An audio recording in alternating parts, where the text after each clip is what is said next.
Welcome to a wash with colour and the beauty of County Fermanagh, a land where ancient wood, bog and lakes stretch to the sea.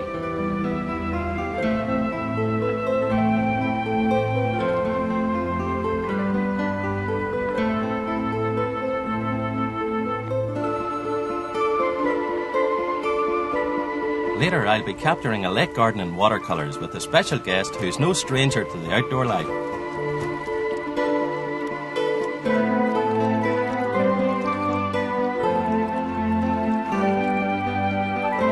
The weather here can be a bit inclement, and they say for half the year the lakes are in Fermanagh, and for the other half, Fermanagh's in the lakes. Personally, I don't believe a word of it. Bad weather or not, Fermanagh has attracted a host of incomers down through the centuries, from early Scandinavian settlers to English planters.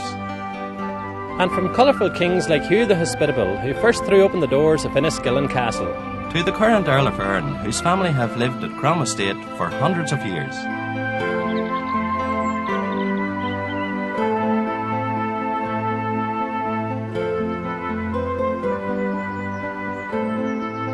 The Earl still lives in the castle here, which has given me inspiration for a colour study of my own.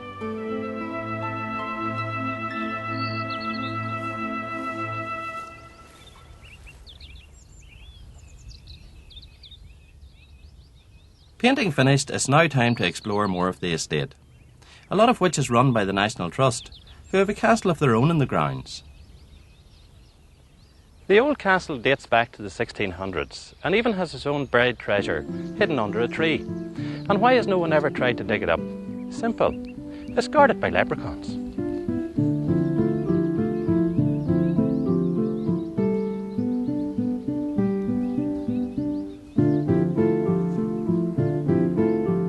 Not all of the trees need to be guarded by the little people.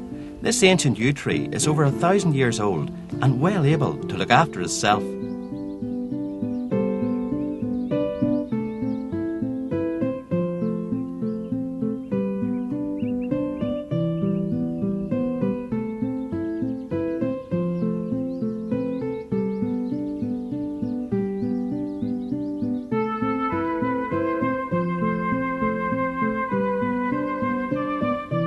And one man whose job it is to protect not only the trees, but animals and birds of the area is Warden John Milmore. Well, primarily it's to do with conservation and the preservation of wildlife. We have several different kinds of habitats here, including semi-natural oak woodland, which is one of the largest in Ireland.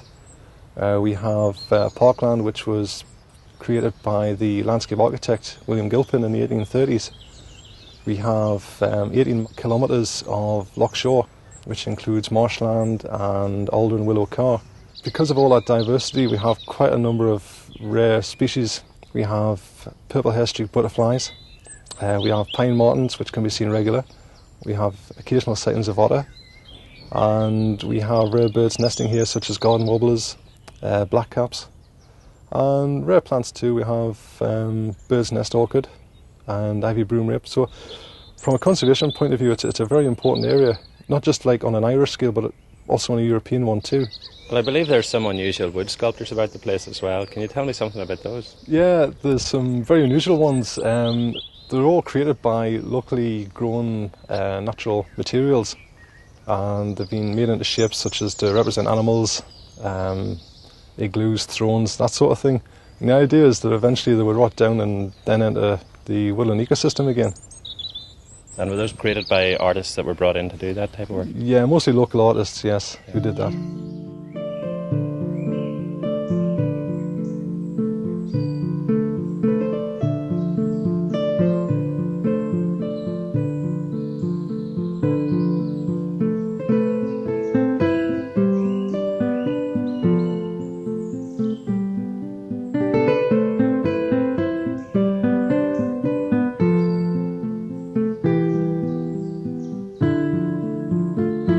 From artistic works in wood to another local artist, who needs only to step into her garden to find the perfect painting location. I've come to Tempo Manor, the home of painter Sarah Langham. Hello, Sarah. How are you? Dermot, hello. Just the man I need. What a fantastic way to spend a morning. It's wonderful. It's wonderful. I'm having a real problem here. It's becoming very samey. I can't sort of find the punch, the depths of colour that are there, and I'm sort of all getting very... But I must say it's a beautiful scene. It is. It's lovely. I wish I could do justice to it. Do you ever consider putting on a painting ground, you know, a coloured surface before you start to paint? What, before I start? Yeah. No. Yeah. If you were to use a mixture of raw sienna or yellow ochre with a little bit of crimson in it, an acrylic paint, and put it on first, it'll give you that more warmth coming through, a bit more warmth coming through. Yeah. It's like Humbert Craig or somebody. Wonderful. Yeah, Humbert Craig did a lot of that. He did. Yeah. He left whole patches of colour. If I lived somewhere like this, I'd go out to paint in the morning, I wouldn't be back for about 4 years. Well, I tell you what. I was just walking along the lake there, and everywhere you turn there's a painting. It's true. We're very lucky. Very lucky indeed. So long have you been painting? Oh, about 5 years. We have guests that come stay with us from all over the world, and I cook for them and make them breakfast and listen to all their stories and tell them my stories, and I sneak out and try and paint, but it's difficult with 2 children. Well, tell me, what type of paintings do you like to do? I'm passionate about the west of Ireland. I just love those great big billowing cumulus that come in from the Atlantic, and it's just fantastic. And there's, I love peat bogs, just miles and miles of just. At first impact, I think you wouldn't think it very exciting, but the colours are so subtle. There's some fantastic they colours, are. yeah. I think ideally I would like to go and sit in the west of Ireland and paint. My husband likes to fish. Of course, fishing and painting go wonderfully together. So of course they do. We go off to the west and we can escape. I have a guest coming today. Oh yes. And I need a painting location. Are we allowed to know who it is? Not just yet. You could tell me. No, but I'll tell you what you could do for me. You could take me around the garden and show me a location that I may need later on. I'd love to. Okay, we'll leave this for now. We will.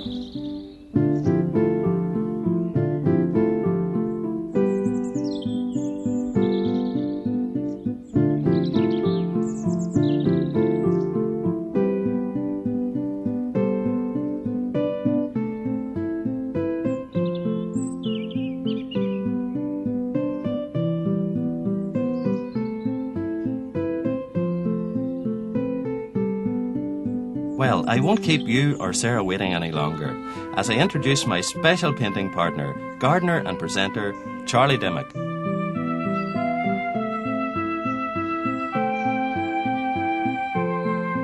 Welcome to Ireland, Charlie. Thank you. It's nice to see you over here.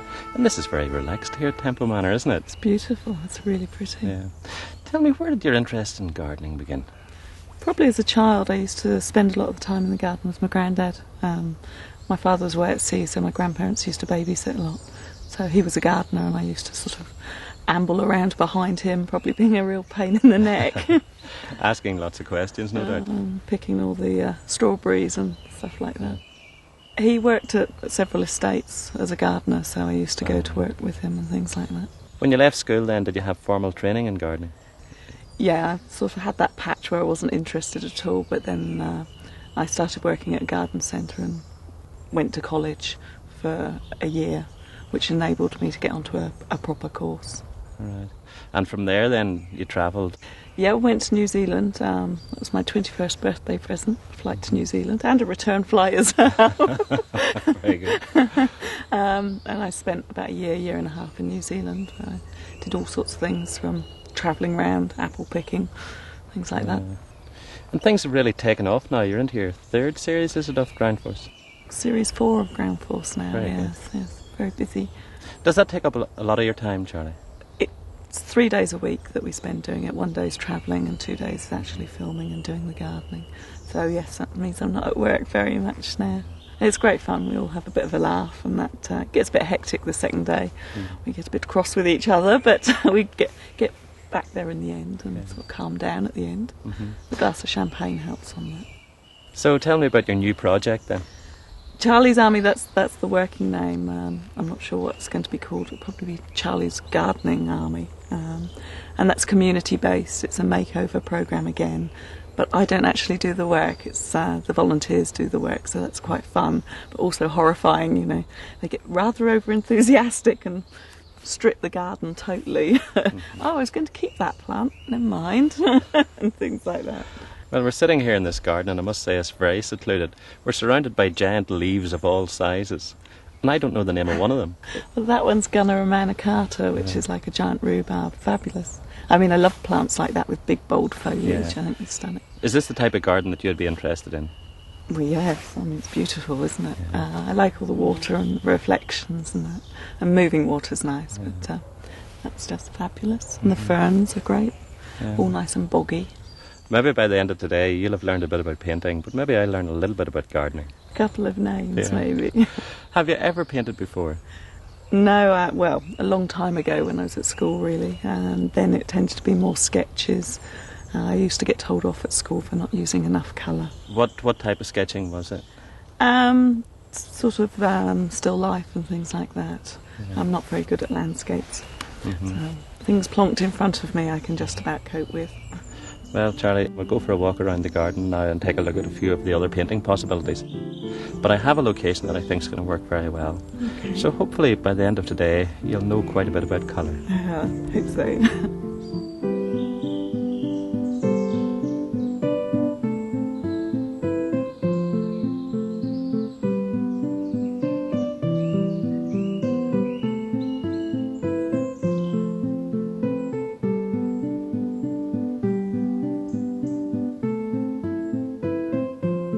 Charlie, I'd say you'd possibly agree with me that a garden like this just offers so many opportunities that it's virtually impossible to choose a painting location. What do you think of the garden yourself? Stunning. I want one. It's fabulous. It's really lovely. And sort of my type of thing, the lake with all the bog plants and that, it's beautiful. Yeah. There's so many different features in the garden. You know, just as you walk around, it unfolds as you walk around it. All the reflections are fabulous. Well, that's something that we're going to be using today in the painting. And we have to make a decision, and this is it. That's the scene we're going to paint. Just look at this bank of foliage in the middle distance. That's where we're going to get our colour from. And we're going to use that as our focal point. And we'll frame it with this beautiful old tree here. Yeah, I wonder how long it's been there. Would you say that is very old? I would say, it's a yew, isn't it? And yews don't get huge, so it's probably quite old. It looks very gnarled, doesn't it? It does. And I particularly like the light branches against the dark foliage in the background. So we're going to have to treat that in a certain way to let us retain that white in the branches. And then the old trees behind and the shape and the colour that they have there. But we're going to have to throw that far distance back. We're going to blue that so that it doesn't come forward. And the reflections. Do you think you're going to be able to handle it okay? I'm not sure I want to go. You'll be fine. You'll be fine. Well, first of all, I suppose we have to get a sketch down because I suppose in a way like making a garden. Start somewhere. Yeah. You're going to take the pencil. And if you start about halfway up the page and get the line of the back of the lake in first of all. So it's like the eye line. A sort of a horizon line. And then we can work from there and start building a few of the features around that. Right. Off you go. I'm left-handed, I'm afraid, so I want to do this. That's okay, I'll move.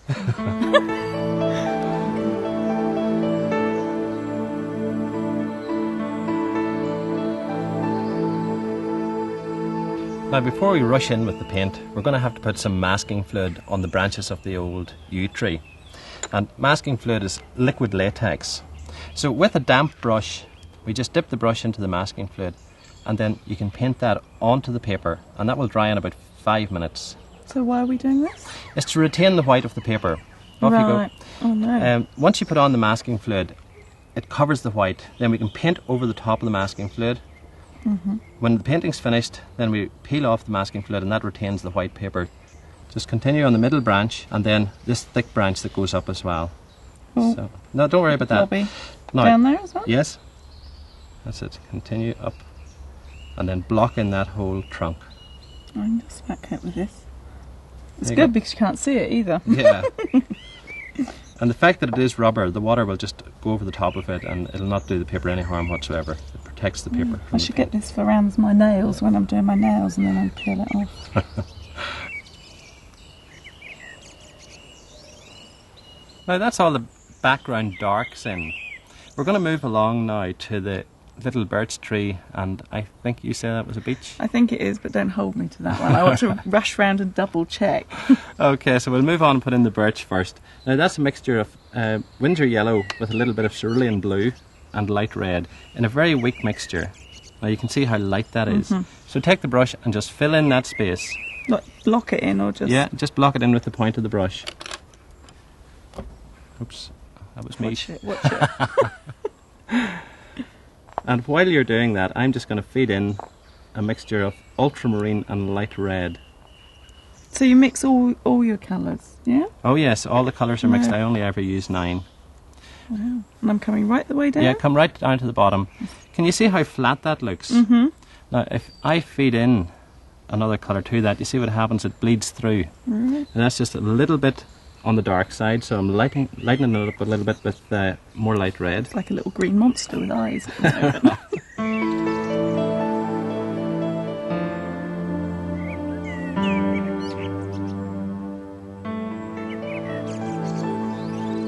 Well, that's most of the background dark colours in now, and you can see how that's all coming together. How did you find that yourself?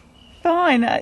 Now you show me like the textures. I can see how, cause when I've done it before, it's just looked very flat and uninteresting. Yeah. The whole secret is to keep the shape of the colours. You know, if you look out there, there's a lot of structure and there's a lot of shape out there.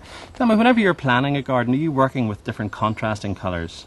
Yeah, when we plant, you plant with contrast of colours or textures or a combination of both. You never end up with the same things together. Yeah. Or hopefully you don't. Yeah.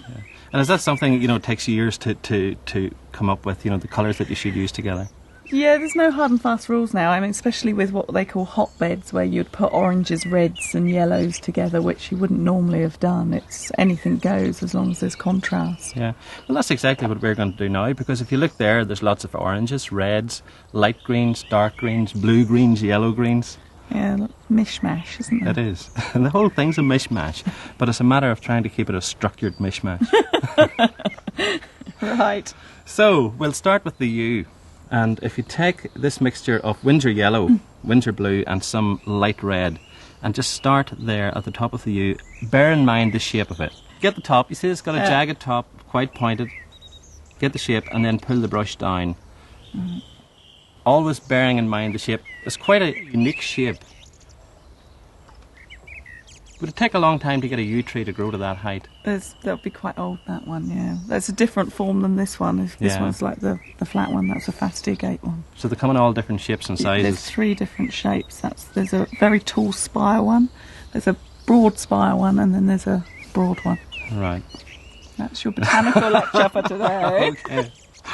Yeah, very technical.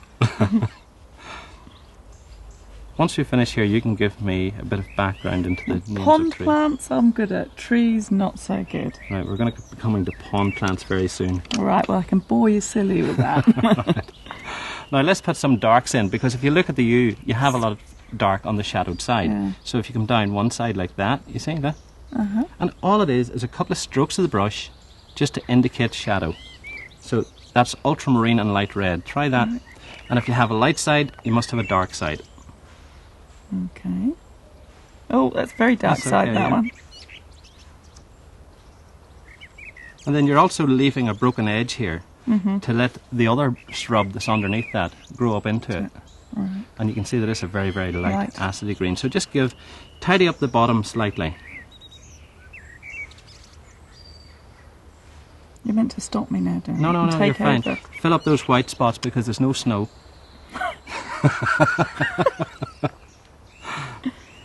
And you have a few little white streaks up here as well, so you can get rid of those. And here, just block that in completely, because that could be quite a dark accent on that side.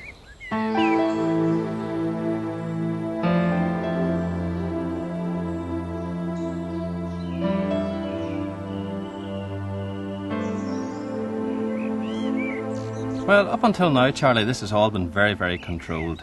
And easy, you're going to say. No, I wouldn't necessarily say easy, but the next bit is completely wild, because we're going to put in the reflections into the water. Now, if you look out there, you can see that they're just masses of colours and vertical strokes. Can you see that? Yeah, loads. Especially the trunks of the trees, they really show up. Yeah, and you have that diffused look. If you look up above, you have all the detail, and then down below, we have a total mishmash of colour. So how we do that, we're going into the mixture of water, lots and lots of water, with ultramarine, cerulean Bucket blue. water here. Yeah. No, don't do Not that that yet. much. Not yet, just not yet. So it has happened in the past. Is that why it's hung down there now? Yeah, exactly. Okay. So we're going to use the 3/4 inch flat brush and just sweeping across. That's very blue to begin with. And then as we move forward, we introduce more water so that the colour gets lighter and lighter as it comes towards us. So off you go with that, and just pull it across from Go that left. way? Yeah, you can go whatever way you like. Right across? Keep it right up to the green, but not over the green. And keep it horizontal. Now, I'll give you more water. Just blending the two together, and pull again from one side to the other. Watch that bubble doesn't run. Go quickly. That's what I mean. Now, come right... Like that, you mean? Exactly like that. Panic! And try and straighten it up now so that it's more level. There's another run, but not to worry. I won't be coming back, will I? No, but we're going to cover it anyway, as long as we work quickly, because this has to stay wet so that we can bleed the reflection colour in. Now, this is the light green first of all, because we have to start with the lightest colour and work to the darkest. So just giving that, let me see, there we go. So take this brush, the number 8 brush, and pull the strokes in a vertical direction. That's it. Now where you have a tall tree, you have a tall reflection. So this one's got to come down more. That's right, but fill out the bottom right along the far bank before that starts to dry too much. That's it, perfect. Keep moving. You couldn't get your garden to grow as quick as this, could you? Now pulling along there and then vertical strokes, quickly. You see how quickly I'm doing that? Mm-hmm. And that's all. Keep going. What, across here? Yeah, just get a nice straight line and then pull it down. You're going to have a lot of darkness in that corner. Now the secret is speed. Right. Now pulling that one and feeding that into the green, but yet not as completely covering the light green. That's it. Big dark tree, big dark shadow. That's it.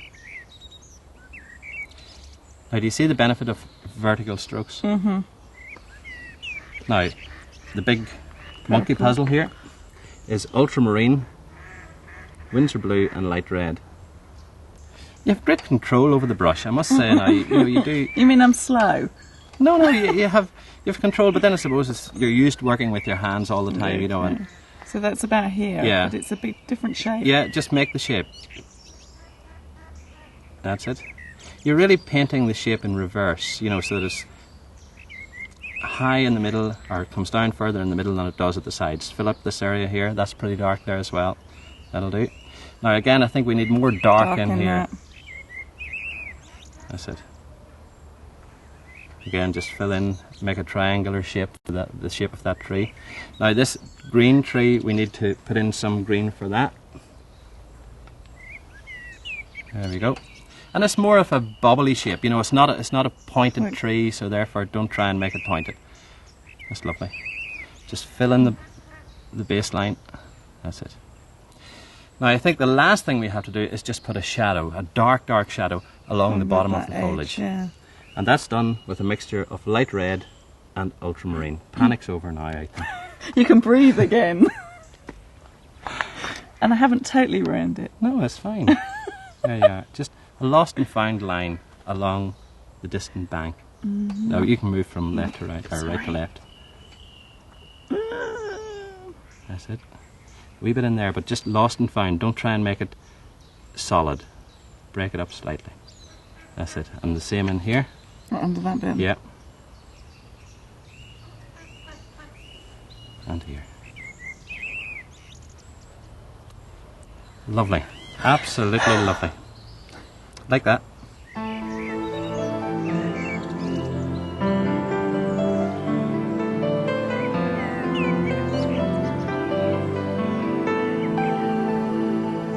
But I must say, Charlie, I'm very, very impressed. The tree looks really well.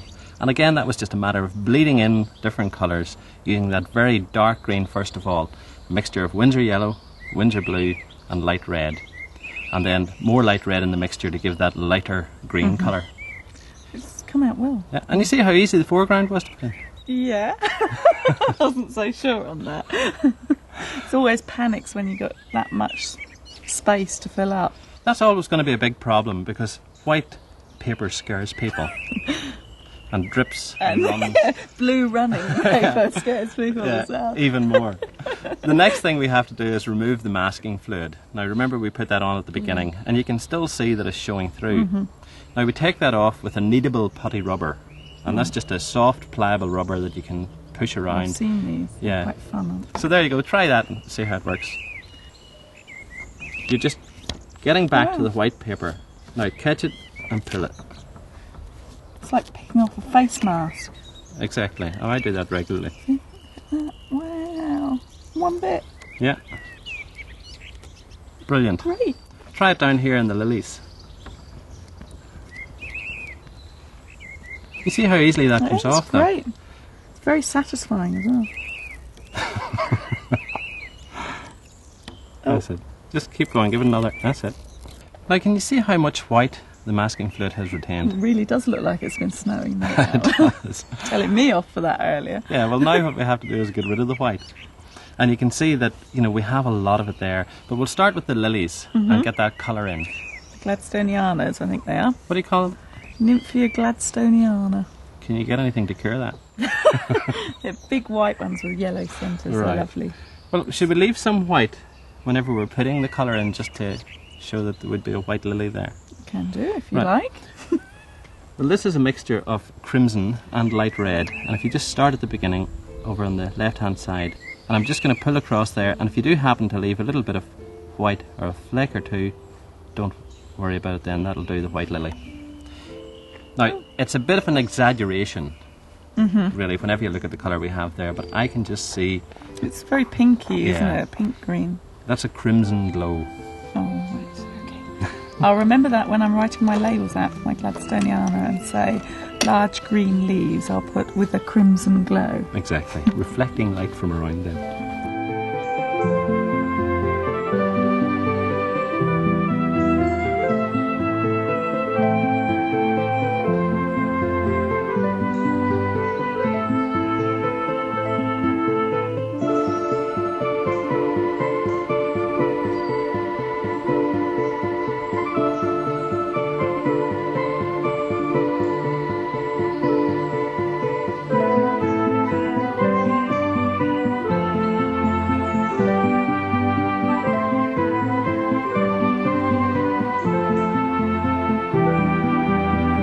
Judging by Charlie's painting, she could well be giving up the spade for the paintbrush.